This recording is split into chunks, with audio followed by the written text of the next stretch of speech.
ابھی آپ نے ایک بہترین نایاب خطاب سماعت فرمایا۔ امیر القلم حضرت العلام حضرت علامہ و مولانا حافظ و قاری سید محمد اصغر علی جعفری المداری دامت برکاتہم العالیہ سے آپ نے ایک بہترین خطاب سماعت فرمایا۔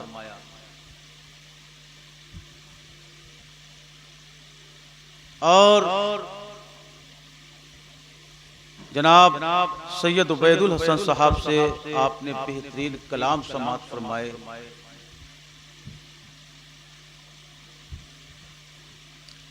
آج کی یہ محفل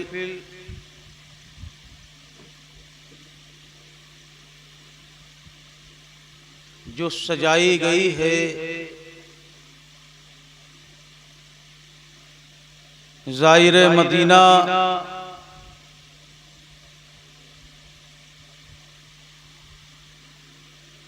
زائر مدینہ کے لیے اس محفل کا انعقاد کیا گیا۔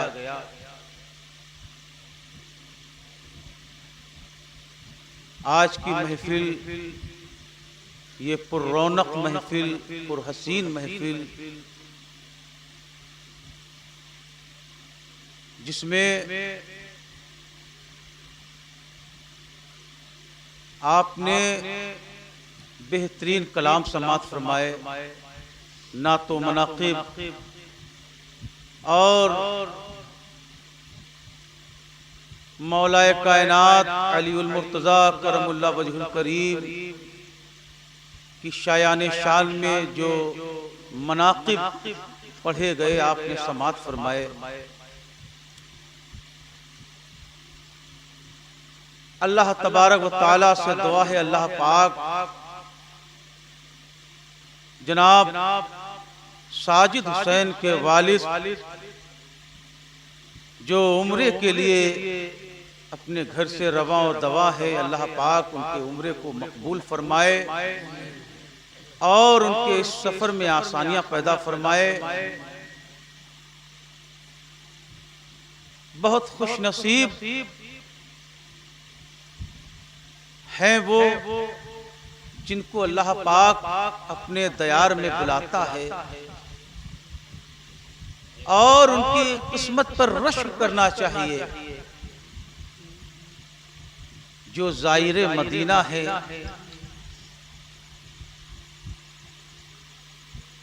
جو مدینے کی زیارت کی تڑپ لے کر اپنے گھر سے رواں اور دواں ہے۔ حضرات، مدینہ کیا ہے؟ مدینے کی عظمتیں کیا ہیں؟ مدینے کی رفتیں کیا ہیں؟ مدینے کی شان کیا ہے؟ حضرت علامہ ادیب مکن پوری علیہ رحمہ نے فرمایا، جودی پہ جو ٹھہرا وہ سفینہ دیکھا، انگشت سلیماں کا نگینہ دیکھا۔ جودی پہ جو ٹھہرا وہ سفینہ دیکھا، انگشت سلیماں کا نگینہ دیکھا۔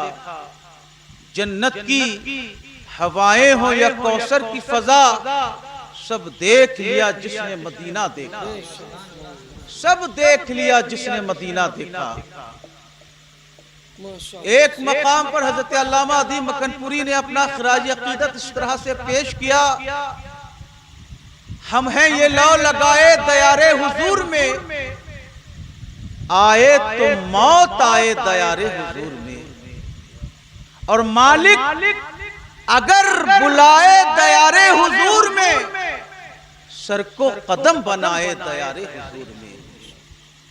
اے حسن کائنات فدا تجھ پہ کیا کریں، اے حسن کائنات فدا تجھ پہ کیا کریں، ہم دل تو چھوڑ آئے دیار حضور میں، اور مہر جلال وادی مکہ میں شعلہ ریز، مہر جلال وادی مکہ میں شعلہ ریز، اور چاند مسکرائے دیار حضور میں، اور سوغات بحر نظر ضروری ہے اے ادیب، سوغات بہرے نظر ضروری ہے ادیب، دل توڑ لے تو جائے دیار حضور میں، دل توڑ لے تو جائے دیار حضور میں۔ یہ وہ مدینہ ہے جس کی آرزو ہر دل میں ہے، جس دل میں ایمان ہے اس دل میں مدینے کی زیارت کی آرزو ہے۔ جو عاشق رسول ہے اس کے دل میں مدینے کی زیارت کی آرزو اور تمنا ہوتی ہے۔ میرے آقا کریم صلی اللہ علیہ وسلم نے ارشاد فرمایا، من استطاع ان یموت بالمدینہ فلیمت بہا فانی اشفع لمن یموت بہا۔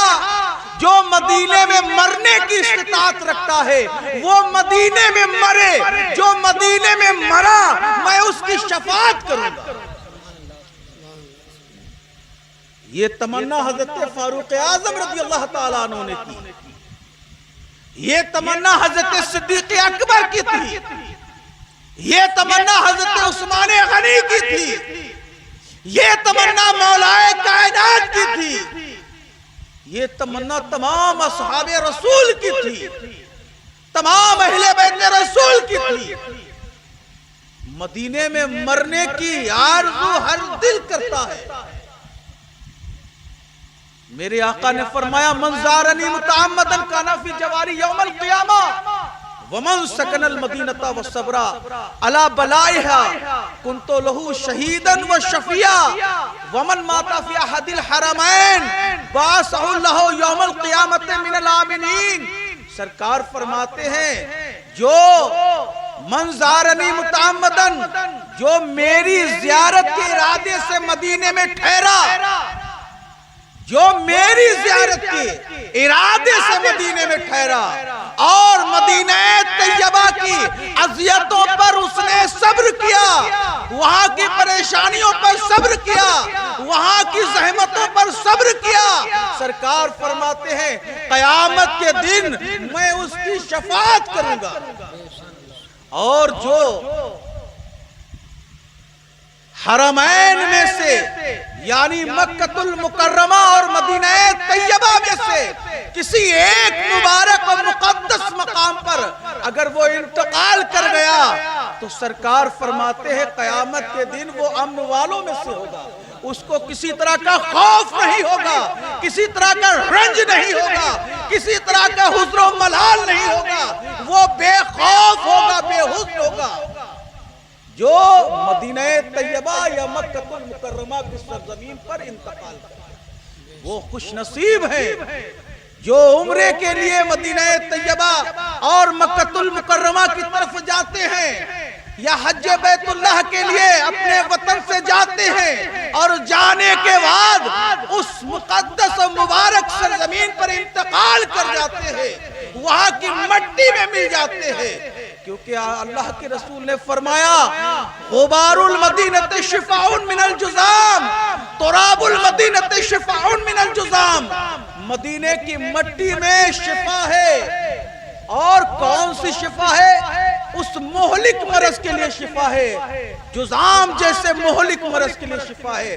جب جذام جیسا مہلک مرض مدینے کی مٹی سے صحیح ہو سکتا ہے، آدمی شفا حاصل کر سکتا ہے، تو دنیا کا کون سا ایسا مرض ہے، کون سی ایسی بیماری ہے جو مدینے کی مٹی سے ٹھیک نہیں؟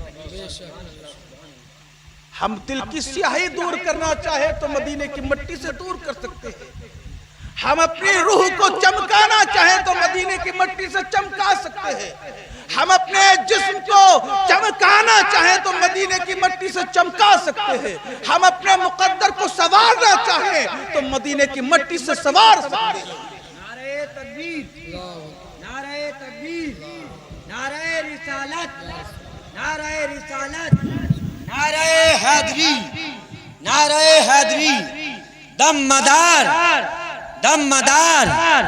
سبحان اللہ، سبحان اللہ۔ میرے آقا نے فرمایا، من حج فزارا قبری بعد موتی کانا کمن زارنی فی حیاتی۔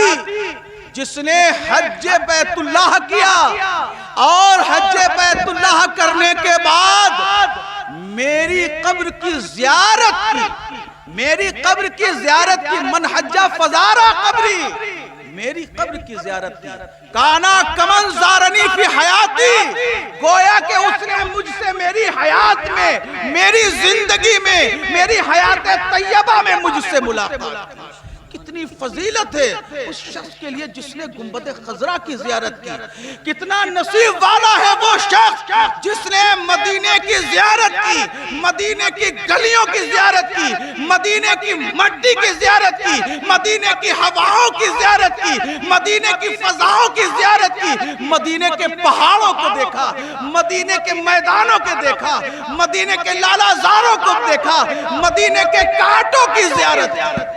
کتنا خوش نصیب ہے وہ شخص جس نے مدینے کو دیکھا، گنبد خضرا کی زیارت کی، گویا کہ اس نے رسول پاک صلی اللہ علیہ وسلم سے ملاقات کی۔ آج ہم لوگ جب کوئی حاجی حج بیت اللہ کے لیے جاتا ہے، یا کوئی عمرہ کرنے کے لیے جاتا ہے، یا کوئی زائر مدینہ مدینے کی زیارت کے لیے جاتا ہے، تو ہم سب اس کے ساتھ جلوس کی شکل میں گھروں سے نکلتے ہیں، نعرہ تکبیر اللہ اکبر لگاتے ہیں۔ کیوں لگاتے ہیں؟ کیونکہ وہ ایک مقدس اور متبرک مقام کی زیارت کے لیے جا رہا ہے، وہ حضور پاک صلی اللہ علیہ وسلم سے ملاقات کے لیے جا رہا ہے، اور جس نے نبی سے ملاقات کی اس کے مقدر کا کیا کرنا ہے؟ تو یہ حضرت جناب ساجد صاحب کے والد جو عمرے کی غرض سے اپنے گھر سے رواں اور دواں ہے، مدینہ طیبہ کی زیارت کے لیے جا رہے ہیں، یہ کوئی خاص، یہ کوئی معمولی زیارت نہیں ہے، بلکہ ایک ایسی زیارت ہے جس پر دنیا کی تمام زیارتیں قربان ہیں۔